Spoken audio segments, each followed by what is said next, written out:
কাউকে আল্লাহ সুবহানাহু ওয়া তাআলা অনেক বেশি লম্বা দেন, কোন মানুষ মিডিয়াম হয়, কেউ একটু খাটো হয়, কেউ কার স্বাস্থ্য একটু ভালো হয়, কেউ চিকন হয়। এই সবই সৃষ্টি করেছেন কি বলেন আল্লাহ সুবহানাহু ওয়া তাআলা। তো আমরা একে অপরের শরীর নিয়ে গঠন নিয়ে আমরা ইনশাআল্লাহ হিংসা করব না, কারণ আল্লাহর সৃষ্টি আমরা সবাই। তো এমনি করে বিভিন্ন বিষয় আজকের আমাদের সমাজের দিকে আমরা লক্ষ্য করলে দেখতে পাই যে যে একজন আপনার চাষি মানুষ অপর চাষির সাথে হিংসা করে, কথা বলেন করে না? একটা চাষি অপর চাষি, তার খেতে খামারিতে ভালো ফসল হয়েছে, অপর ভাইয়ের সাথে তার দেখতে রাগ হয়, হিংসা হয়।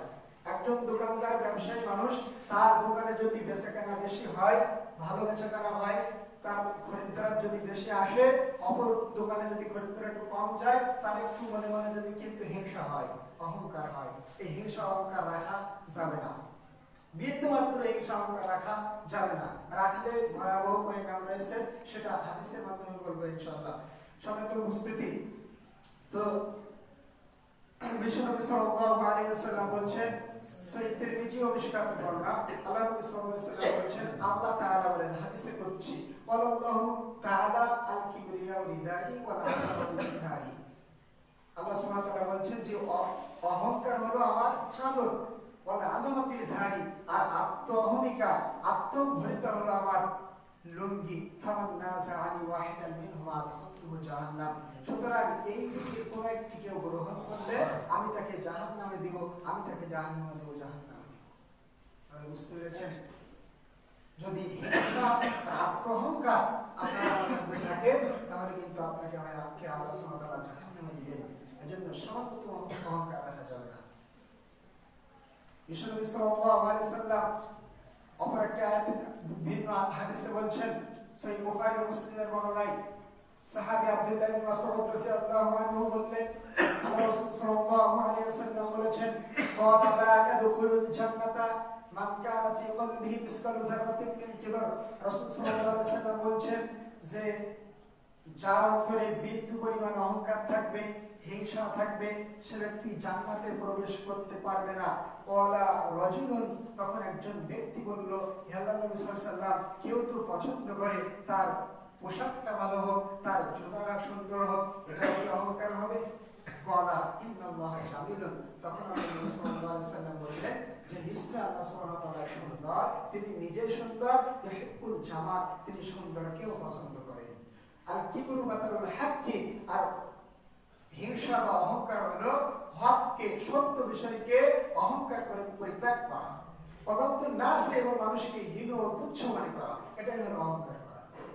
তাহলে মাত্র হাদিসে বলা হচ্ছে, একজন সাহাবী বলেছিলেন যে ক্বালা ইন্না রাজুলা ইহিব্বু আন ইয়াকুনা সাওবুহু ওয়া নালুহু হাসানাতান। মানে আল্লাহ নবী সাল্লাল্লাহু আলাইহি ওয়াসাল্লাম হাদিসে বললেন যে যার অন্তরে, যার হৃদয়ে, কলবে বিন্দু মাত্র, অর্থাৎ সরিষা পরিমাণ, আমরা হাদিসে বলা হচ্ছে যে সরিষা পরিমাণ, সরিষার দানা কি অনেক বড় না ছোট? কত বড়? অনেক ছোট না? ছোট্ট, কিন্তু দেখবেন একটা ছোট্ট দানা। তো আল্লাহ নবী সাল্লাল্লাহু আলাইহি ওয়াসাল্লাম হাদিসের ভাষা বলছেন যে ছোট্ট একটা সরিষা দানা সমপরিমাণও যদি অহংকার, হিংসা, গর্ব কারণ অন্তরের ভিতরে থাকে, তাহলে সে ব্যক্তি জান্নাতে যেতে পারবে না, জান্নাতে যেতে পারবে না, সে জাহান্নামী হবে। এরপর আল্লাহ নবী সাল্লাল্লাহু আলাইহি ওয়াসাল্লাম একজন সাহাবী বললেন, ক্বালা ইন্না রাজুলা ইহিব্বু আন ইয়াকুনা সাওবুহু ওয়া নালুহু হাসানাতান। একজন সাহাবী বললেন, হে নবী সাল্লাল্লাহু আলাইহি ওয়াসাল্লাম, আমাদের কেউ তো পছন্দ করে, বা প্রত্যেক মানুষই তো পছন্দ করে তার জামাটা, তার পোশাকটা ভালো হোক, সুন্দর হোক, তার জুতাটা সুন্দর হোক, ভালো দামের হোক, ভালো সুন্দর দামি জুতা হোক, তা সেটাও কি অহংকার করা হবে? আল্লাহ নবী সাল্লাল্লাহু আলাইহি ওয়াসাল্লাম বললেন যে সুন্দর জিনিসপত্র, সুন্দর জামা কাপড়, সুন্দর পোশাকপাতি, সুন্দর জুতা স্যান্ডেল পরা, এগুলো অহংকার করা নয়। অহংকার হলো যদি কোনো ব্যক্তি সত্যকে, একটা হক বিষয়, কোরআন এবং সহিহ হাদিসের এই সত্য বাণীকে যদি সে অহংকার করে, গর্ব করে সে মানতে না চায়, সে যদি গোলামি করে, এটা থেকে পরিত্যাগ করে, তাহলে সেটা হলো হিংসা করা, অহংকার করা, অবাধ্যের নাসি। এবং যারা একে অপরকে, একজন মানুষ অন্য আরেকজন মানুষকে যদি সে হেয় তুচ্ছ করে, তাকে অপমান করে, তাকে যদি হীন তুচ্ছ মনে করে, দুর্বল মনে করে, এটাই হলো অহংকার করা। সম্মানিত উপস্থিতি, এরপরে বিশ্বনবী সাল্লাল্লাহু আলাইহি ওয়াসাল্লাম বিন মাসউদ বলছেন যে আল্লাহ নবী সাল্লাল্লাহু আলাইহি ওয়াসাল্লাম বললেন যে যার অন্তরে বিন্দু পরিমাণ, অর্থাৎ সরিষা সমপরিমাণ অহংকার থাকবে, সে ব্যক্তি আল্লাহ নবী সাল্লাল্লাহু আলাইহি ওয়াসাল্লাম হাদিসের ভাষাটা আপনার দুই ভাবে আসছে, যে আমি প্রথমে আবারও বলি, আল্লাহ নবী সাল্লাল্লাহু আলাইহি ওয়াসাল্লাম বলছেন যার অন্তরে সরিষা সমপরিমাণ ঈমান আছে সে ব্যক্তি জাহান্নামে যাবে না। আবার যার অন্তরে সরিষা সমপরিমাণ অহংকার থাকবে, যার অন্তরে সরিষা সমপরিমাণ আপনার ঈমান আছে সে জাহান্নামে যাবে না, অর্থাৎ জান্নাতি হতে পারবে।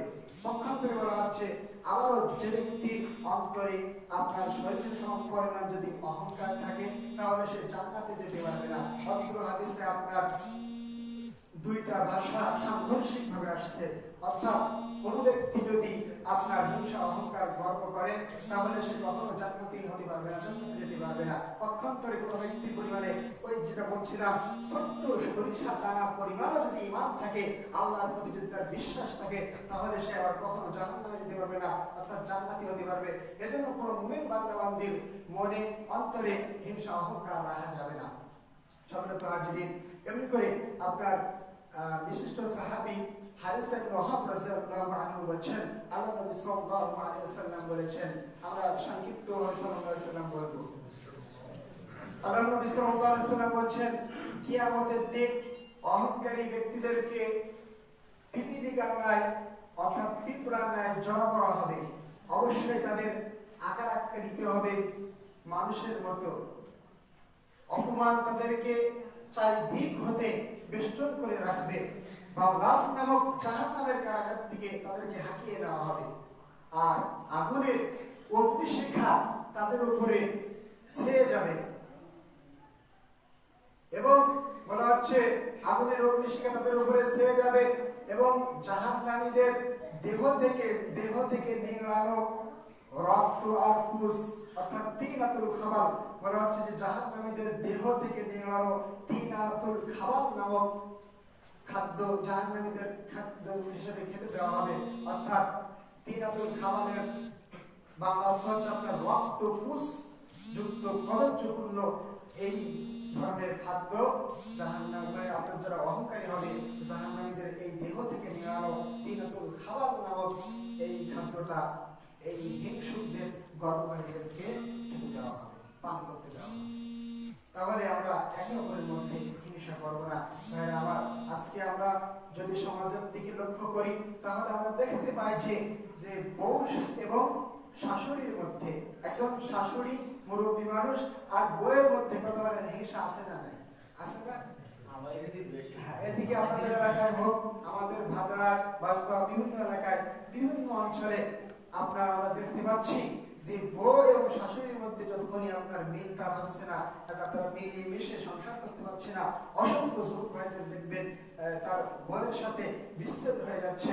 একটা খুব সুখের ফ্যামিলি, আনন্দের যে এই যে আল্লাহর পক্ষ থেকে যে নিয়ামত স্বামী স্ত্রীর মধ্যে একটা মিল মহব্বত, এটা কিন্তু ভেঙে যাচ্ছে, আস্তে আস্তে তালাকের পর্যায়ে চলে যাচ্ছে, বিচ্ছেদ হয়ে যাচ্ছে। বিভিন্ন কারণে হয়, তার মধ্যে একটা অন্যতম কারণ হলো ওই ভাইয়ের অর্থাৎ সেই স্ত্রীর বউয়ের তার শাশুড়ির সাথে অনেক সময় মিলতাল থাকে না। আজকের মা ও বোনেরা উপস্থিত আছেন, আপনাদেরকে আমি উদাত্ত আহ্বান করে বলতে চাই, মা আপনারা হলো শ্রেষ্ঠ জাতি।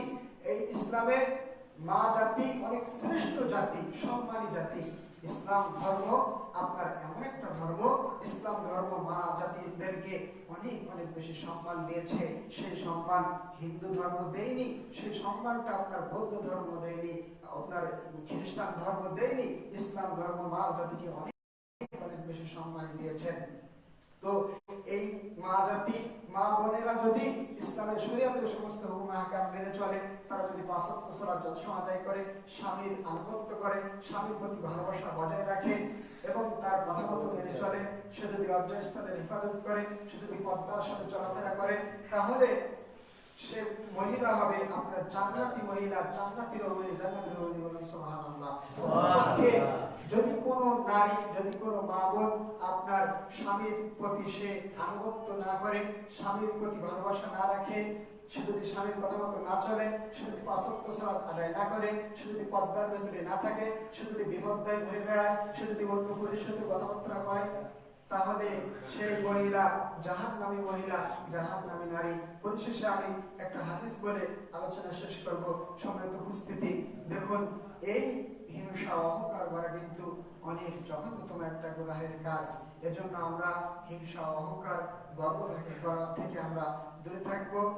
পরিশেষে মানে এই আহ্বান, এই মেসেজ, এই বার্তা আমাদের মধ্যে থাকবে যে আমরা আমাদের প্রতিবেশী মানে এই প্রতিবেশী এ পাড়া হোক ও পাড়া হোক, বিভিন্ন সাইডে আমরা মানুষ বসবাস করি, তো সবাই আমাদের যারা প্রতিবেশী আছে প্রতিবেশীর সাথে আমরা মিলেমিশে থাকবো, ভাই ভাই হয়ে আমরা চলাফেরা করবো একে অপরের সাথে।